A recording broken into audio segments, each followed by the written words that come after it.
শুভ সন্ধ্যা বন্ধুরা।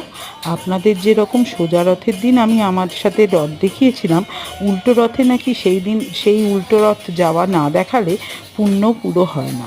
তাই চলুন আজকে আমার সাথে আপনারাও উল্টো রথ যাত্রাটা দেখে নিন।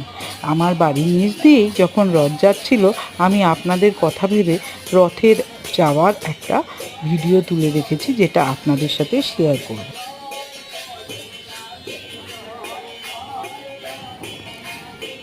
দেখুন আর উপভোগ করুন, আর ভালো লাগলে আমার চ্যানেলটা লাইক অ্যান্ড সাবস্ক্রাইব করবেন। ধন্যবাদ।